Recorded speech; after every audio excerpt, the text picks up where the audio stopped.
Hey everybody, Ryan here from Android Calls. I'm here to do a review on the LG G7thinQ. Think? I don't know. I really don't like that ThinQ. I'm just going to call it the G7. Let's go with that. So the G7, I've shown you some pictures before, but here it is compared to the old G6. Actually, it's slightly taller, but it feels thinner, even though it's probably about the same. Just the way that the bendy part of the back here, the glass at the back, is a little nicer. It just doesn't feel as blocky as the G6 was. We get a slightly bigger screen on this model because of the notch. Look at that. Before we get the notch, we'll just talk about the build. Again, I really like the curve. It feels really nice in the hand. It's natural. Again, the fingerprint sensor is right there. But the fingerprint sensor isn't just a sensor, or it is just a sensor now. It used to be an actual button on the G6. You could actually press the button. This is just a sensor now. So you just tap it to bring you into the device here. So turn it on, though, we also have a power button, or I like the knock code, and it brings you in. I love knock on. That's one of the greatest features I think they ever could have brought out. So we have a new power button here, which we haven't had before, and we also have a new assistant key. So you tap that, and it brings up Google Assistant. So a little bit slower. I mean, compared to the Pixel 2, where it kind of did that little quick flash and then each of the little thing there, it's a little better, but it gets a little bit, the first time you do it, it's kind of weird. So anyways, I like the build. It's really nice, decent quality. I really enjoyed, holding it. It fits everywhere for the size of the screen is. It's a really good size of device. So I like that. It's got the headphone jack for those of you who still want to use that, and it's got a really good speaker. So I gotta admit, the speaker on this is really amazing. Let's just bring up some music.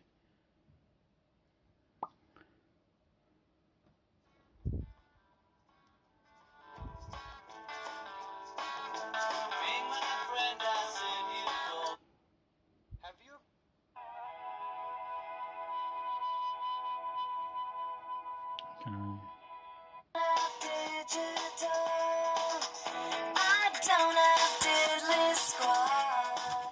It doesn't sound like what a headphone or a speaker out of a device normally sounds like. It actually feels like a really good, quality speaker. So what else I want to talk about? Buttons, we got a speaker, great audio. We also have audio features in here for those of you in the quad DAC era. Let me plug in a set of headphones. And plug in a set of headphones. And we can go into sound and high quality effects. So we can play around with the 3D sound mode, which gives you that idea of if it's going to be wide, stereo, or just side to side, which kind of makes sense for headphones. And the quad DAC, so settings on here is, if you turn off that, you can set what you like to have, the different styles of sound, kind of like an EQ, I guess. Adjusting the slow filter, they call this slow filter or sharp filter, and then adjusting the balance. Again, it depends on if you're really big an audiophile. It has that feature in there. I'm not that big, or at least I didn't really notice that much difference. Maybe I need a better set of headphones. Recommend one for me. I can try it out. Okay, so we got to talk about the notch. It's funny how online the notch is, everybody's like complaining about it, but I've shown this to countless people and I said, oh yeah, well this has the notch, and they go, oh yeah, up there. Okay, big whoop, big deal. I mean, if you don't like it, you can go into the settings here, and they call it new second screen, and we can turn into, it looks like it kind of goes away, but you still have the notifications up there, which is okay. I don't know, I don't mind the notch. I like how they've actually really separated out. So there's your signal stuff, your Wi-Fi, your cell signal. I know how they've hidden away Bluetooth and NFC, and only really when, let me see if I bring up an app here. You can sort of see up here, watch up here in the corner, as it'll load, you'll see a little thing for the location kind of pop up and then disappear. I kind of really like that, where it basically does that. I'm going to turn this on and make it loud. where it does the, doesn't need to show it all the time. Oh, it's not doing it now. You need to do it for Pokemon Go. You gotta go to Pokemon Go. Just, you can watch that little corner up here. There's a little notification, and then it goes away. So it's telling you that, hey, I had to access the location. So instead of leaving it there all the time, same with Bluetooth. Same with new Bluetooth gets to device, it shows up and then goes away. And then it separates out here is all your regular notifications. I like that. It's a good idea of how to separate it, and it's up way up top where you're not really missing anything. So I like that feature. I like the notch. It's one of those things that you don't even think about after a few moments of using it. The software for LG, it has the launcher where all your apps are all on one screen. That's kind of a pain in the butt. I'm not a big fan of that. It does take a lot longer to set up the way you'd probably want to have it yourself. So it does take a while. I know it took me, better part of half an hour to sort of reset everything up. It does also have this smart bulletin. Now, they've had this smart bulletin since about the G2 era, but I never really used it as much. So, but I've actually really started to play around with it. So context awareness, so the fact that when it automatically brings up Bluetooth or I connect a certain set of headphones, it'll automatically start playing Google Play Music or bring up that app so I can start playing it. I find sometimes when I plug it in, it doesn't automatically start playing, so I don't know why that is. It's in all devices I've ever tried. When you need to wake up or go to sleep, what my steps are. It's really nice, and I kind of like the LG Health. It's not showing it now, but it would have little reminders or bits of motivation. Hey, go out and do this. So I really kind of liked that feature. I really started getting into it, and you can plug LG Health into Google Fit. So there you are. You're good to go.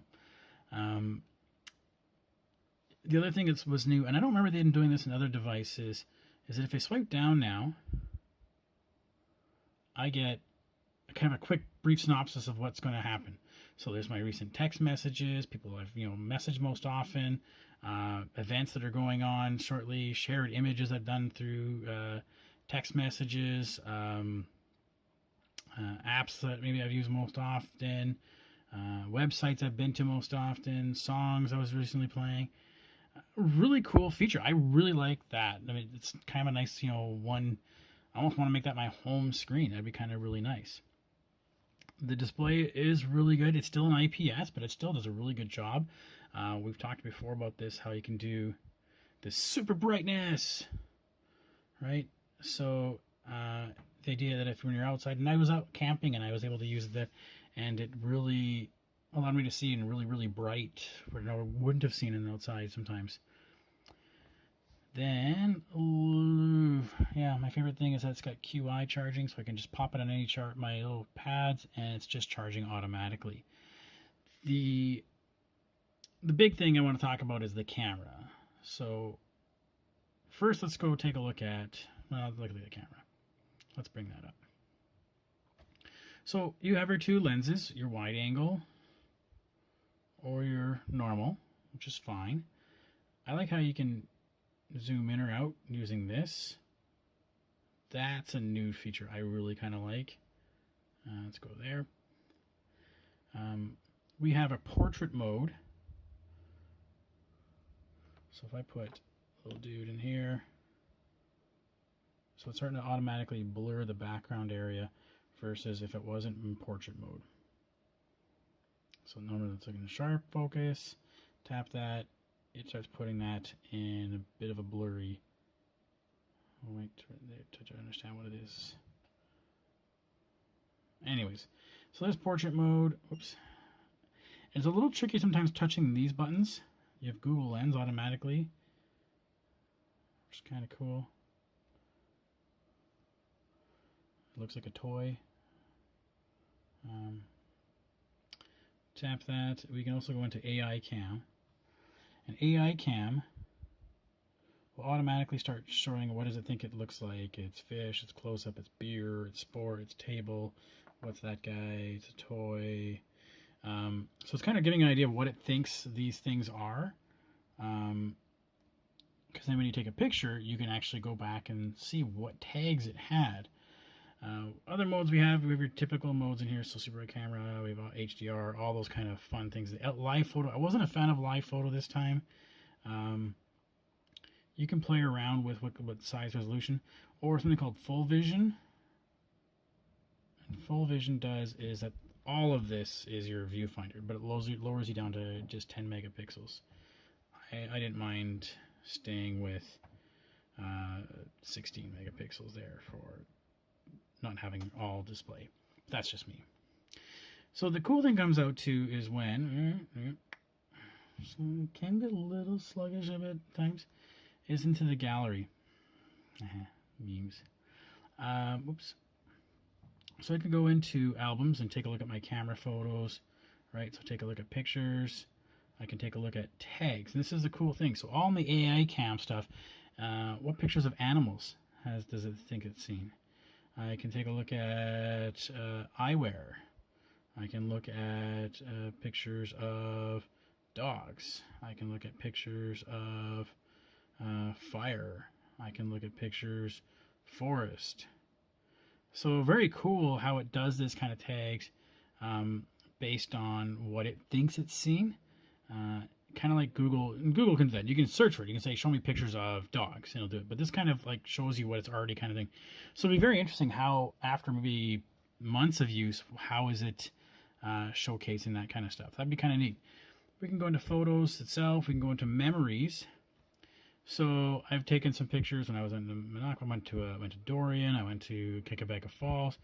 Tap that, and it makes a little video of the photos it thinks were part of that sort of memory, which is kind of cool.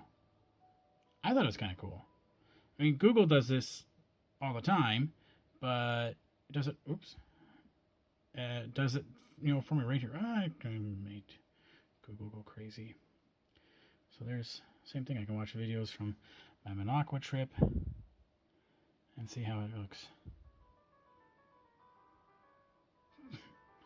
Pretty cool. Discard that. So I like the way that works out. Play.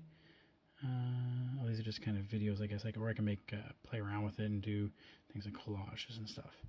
Anyways, I really like this device. It's been pretty snappy, a little slow at now and again times, but it's hardly noticeable, very rarely. But it's done very well. I mean, I found it to be the most comfortable phone I've used in a long time. It fits exactly what I need.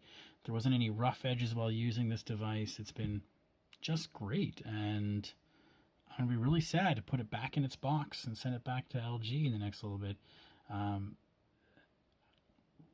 Perfect buy, I think.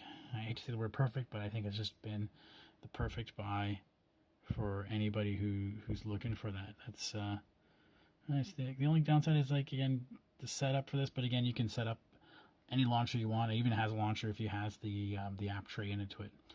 I really, really recommend this phone. 13-minute video, you're probably gonna watch till the end. If you have, thank you so much. But if you have any questions, just shoot away at the blog or send me a message any way you want, and we'll talk about it. Thanks.